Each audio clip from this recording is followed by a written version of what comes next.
The Charlotte Ledger Podcast is a member of the Queen City Podcast Network. Hi, it's Cristina Bolling with the Charlotte Ledger, and you're listening to the Charlotte Ledger Podcast. You can find out more about the Charlotte Ledger and subscribe to one of our newsletters by going to thecharlotteledger.com. And if you like this podcast, feel free to follow it or share it with a friend. Today, I'm joined by Hanna Raskin. She's editor and founder of The Food Section, which is a subscription newsletter and website that provides original, independent reporting on food and drink in the American South. Hanna recently wrote a piece that we co-published in the Ledger about food at Charlotte area retirement communities. Hanna visited 6 of Charlotte's biggest and best-known senior living centers and ate in many of their dining facilities to get a sense of the trends and options available at each of them. What she found might surprise you. Hanna, thank you for being with us on the podcast. Thanks for having me, Cristina. Yeah. So a couple things. I wanted to, before we dive into your coverage of food at retirement communities in Charlotte, I wanted just to talk for a second about your background and also what your publication is, what the Food Section is. So just to introduce myself briefly, I was the food editor at the Post and Courier, which is the paper in Charleston, South Carolina, from 2013 to 2021.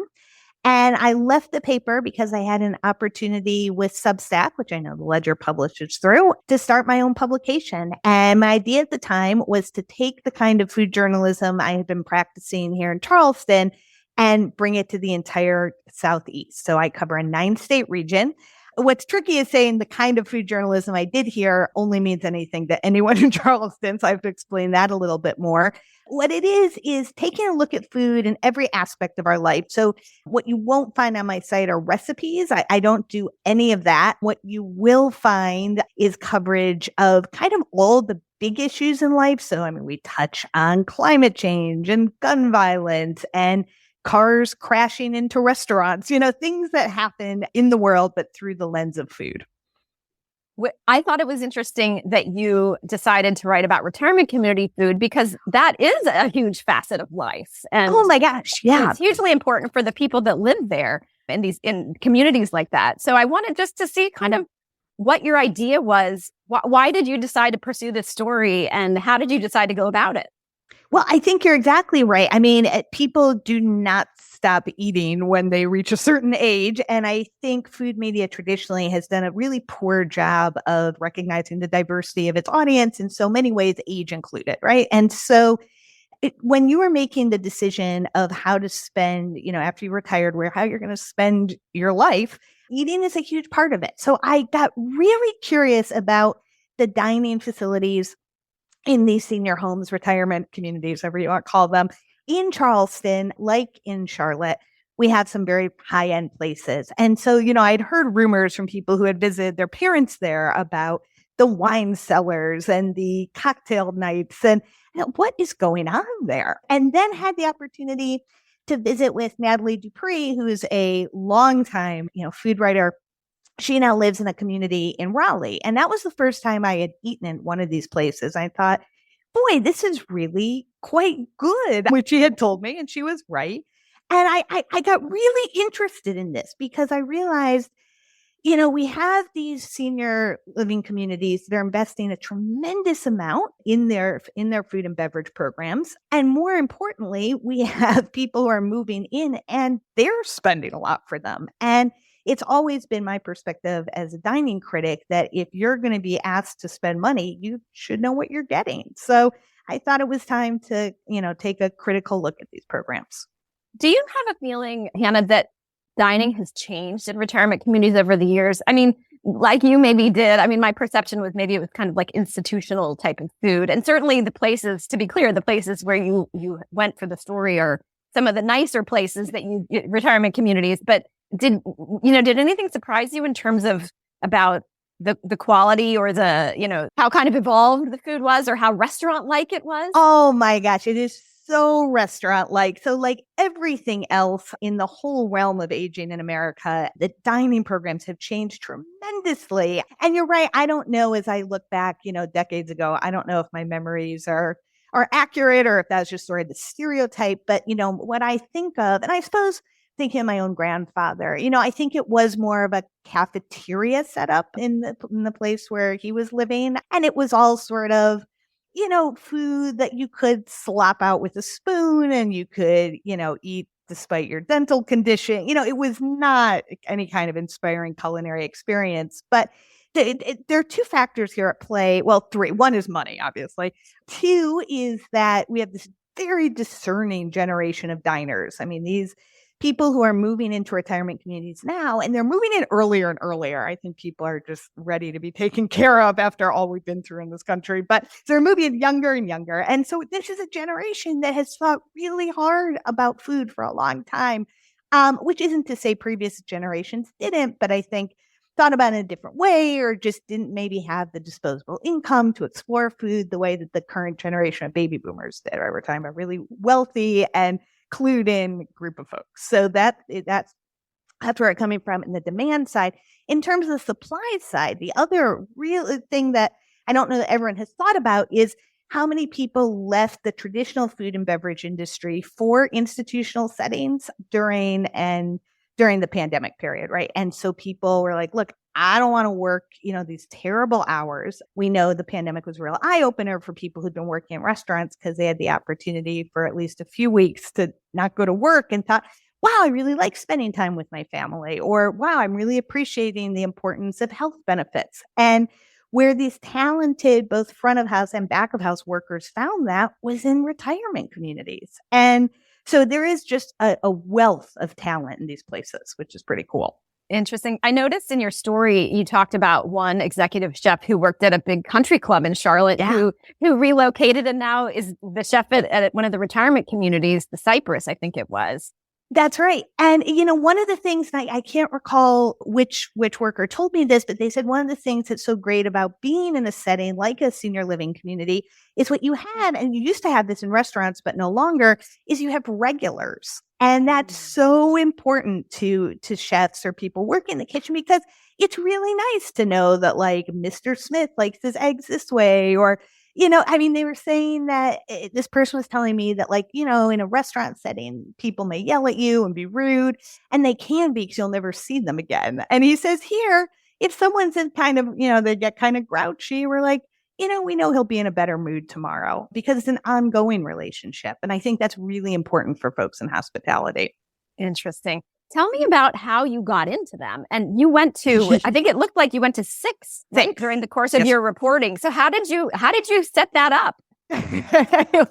So I am very indebted to my dad who came along with me. So he had retired, I guess it was maybe 2 years ago. And he and my mother, who are both, knock on wood, healthy, have been contemplating, how are they going to adapt for the years ahead? They're both in their mid to late 70s and had been thinking about kind of redoing their home. It's a 2-story house that they've lived in for, I think, since the 60s.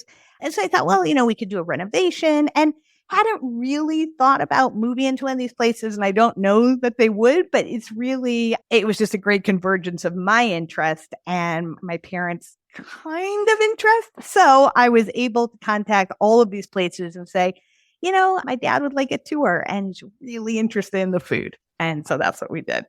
Do you get the sense, Hanna, that when you go for a tour and a meal, you're getting the same meal that the, people who live there get? Or do you feel like you get, is there maybe a couple extra shrimp on the shrimp box? Do you have any idea to know that? That's a great question. I mean, just as if I was reviewing a restaurant out in public, I tried to see what was happening at other tables. And I did not get the sense that we were getting any sort of special treatment. I do get the idea that they do a lot of these visitor meals. A lot of people are going through this and touring through. What I didn't know is, and this is really recommended, if you are thinking about moving into one of these places, they'll let you stay overnight, which I think is a great thing to do because they really want you to understand those communities before you become a member of them. Interesting. So go ahead and take advantage of those offers. Yes. Yeah. Stay overnight if you can. Wow. Definitely. Well, I thought that we might talk about some of these that you visited. And I know with 6, they must sort of run together a little bit in your mind. But if that would be okay, I'd love to just kind of go down and talk about, dive into some of these because a lot of the folks who listen to our podcast will be familiar with some of these communities. Oh my gosh, absolutely. And I would say, I think we were saying this earlier, like the names can be kind of generic and don't mean much, but the places really are distinctive. And I think we had several of our tour guides, all of whom were terrific, I should say, just really wonderful, tell us that this is just like picking a college. If anyone's taking kids, college visiting, it's much like that. So there's some blur, but there's also like, boy, that place was nothing like that other one. So interesting. Well, so to start off at the Sharon at South Park, which used to be called Sharon Towers, and they've rebranded lately. But what was interesting to me when I read about that retirement community was how they do the meal plan. It reminded me a lot of, I have a kid at college, and it was like a certain allotment, dining dollars per quarter and all of that. So just even beyond the food, the business models are also different. They're really different, and so different that it can be very difficult to compare from one place to another, because it's not, I was under the impression, I have no idea why, except that I think that in the past, when you moved into one of these communities, you were kind of there to stay. And so I had the idea that it was like an all you can eat bonanza, like you're in and they're going to feed you. But that isn't the way it works at all. Remember, a lot of people living in these communities are there just part-time. They're also going out and about, they're on the town, they eat some meals out, they take some meals in. So these meal plans are set up in such a way that you have a very diversified diet. And not one of them is you can eat everything. They are, credits or dollars or certain number of meals. It's really interesting how they've worked it out.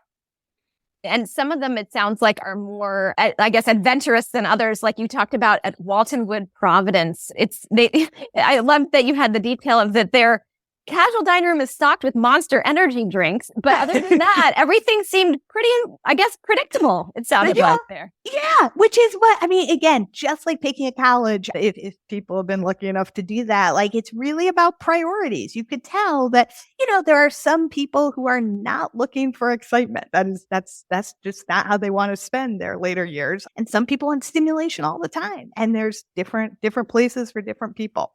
Interesting. At the Barclay at South Park, this one made me laugh. It's one of the newer communities in Charlotte, and I'm sure that you got the sense of that. But you talked about the cocktail and the bar being a huge part in some of these communities of the whole food and beverage package, right? Oh my gosh. Yeah. So, I mean, when they opened, we were there during the holiday season. So we were able to, which was really interesting. They had a really nice like Hanukkah gathering. So we went to that, and then folks kind of migrated over to the bar. People get there as soon as they open. And it's really, if people have had a chance to see the Barclay, it's a lovely facility. I mean, it's, as I wrote, it's just because like sunlight everywhere and high ceilings. And so I really want to emphasize for people who haven't had the opportunity to go to these places that this is not a sad situation. I mean, I think we've all been to like, American Legion bars or VFW bars, which can be very like people drinking their troubles away. And I respect all the troubles that our veterans have, but this is not that. This is people dress before they come down. This is not like people coming down in their bathrobes. People dress. And as I said, they're talking about like programming. It seemed like a common story throughout Charlotte. I'm sure you're more familiar with the retirement scene than I am, but there are many people who have unfortunately lost a spouse. Their kids are in Charlotte, so they relocate there. And so it's kind of a single scene is what I'm saying. So it's really fun. Wow. So to talk about, like you're talking about people dressing and, that this isn't like, no, people aren't shuffling down in their robes. No. When you wrote about the Cypress, you talked about, it's sort of like the pearl choker lunch where people are kind of decked out and that not only do they come fully dressed, but if they don't feel like coming, they can order filet to their room, to their apartment or whatever. So that was an interesting kind of. Yeah, they really, I do think in all the places, they really try and to have some level of flexibility. It's on a whole other level in Cyprus. Like it is just, that is the place where, again, the country club chef has resettled and you can feel it. I mean, it really is sort of a country club type venue. Again, perfect for some people. But so, yeah, you can order off the menu, which is a ritzy menu, and they'll bring it to your home. Wow. you wrote about Aldersgate, which was one that you were not, it sounded like not knocked off your feet. And knocked it, did not knock the your good socks way. off. Sorry, in a good way. Yeah. Talk a little bit about, what maybe some of the challenges are in some of the communities. Right. So we wanted to include Aldersgate in part just because it's such a big community. And so I think that's going to enter in a lot of discussions. I know it's been in the news and you've done reporting on it. That was not why it made the list. It was because it's so big and it's been around for so long, it just figures into these discussions. So, okay. And I will say, there's some really interesting aspects of Aldersgate, which is one thing which I didn't get into in the story. One thing that's really interesting about Aldersgate is it is the only community that allows people to bring their pets. And so there's animals everywhere. And I can completely understand when someone's relocating, like, how could you give up that relationship? But it's a very different scene. And so in some ways, I feel like that characterizes the philosophy of Aldersgate. They're really, really supportive. I noticed that in that, when you described Aldersgate, you talked about them having a slow rolling robot waiters. Do you think is that for like, so that maybe they don't need as many servers, or is it for the coolness factor, or any idea? No idea. I suppose it's a way to maybe they got a good deal on it. I don't know. Like maybe it's like a way to make the residents laugh. I don't know if people have had an opportunity to be served by one of these things. They've shown up in several Asian restaurants, but it's like you need a server to put the food on the robot server who then brings it to you. It's just like, it's literally a mechanized middleman. And I have no idea why it's in place there. Okay. Well, so turning to the last one I wanted to talk about was Southminster, which had, I think their dining room underwent a big renovation recently. So maybe you were able to see that in their main dining room, or? Yes, they did. Okay, and it looks great. Yes. So I think, so they have all these kind of cool elements, like a glassed-in fireplace and like animal hide thing going on in their textiles. And there's leather, and it looks beautiful. It looks great. And it sounded like that was also like a very kind of high-class menu in terms of restaurant quality, very complex, it sounded like, the menu. Oh my gosh. I'm very wary of ever saying like the best, but if there was a competition for the best crab cake in Charlotte, it's hard to imagine anyone beating Southminster. It is tremendous.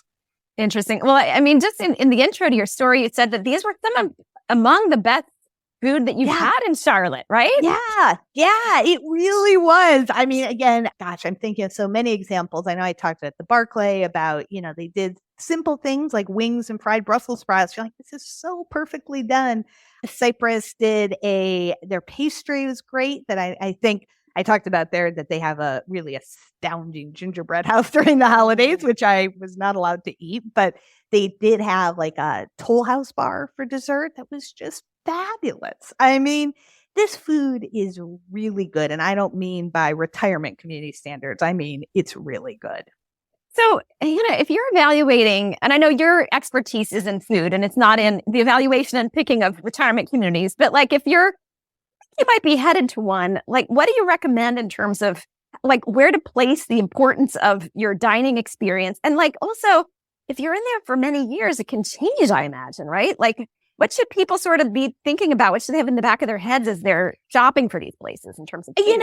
I think one of the most important things is just that your dining philosophy aligns with that of the community. So, which is to say, for some people, food is not hugely important. And so there are places, where that's sort of how they feel about it. Like they have limited menus and limited venues. But if you're someone who cares about food, even though you know it's going to change, if you see these places where you're like, wow, over this many span of hours, I have access to this many kinds of foods, and look at this venue where they're doing like, a different menu each day. Like that's the kind of thing. If you're looking for that excitement and diversity, it does seem like the quality will follow.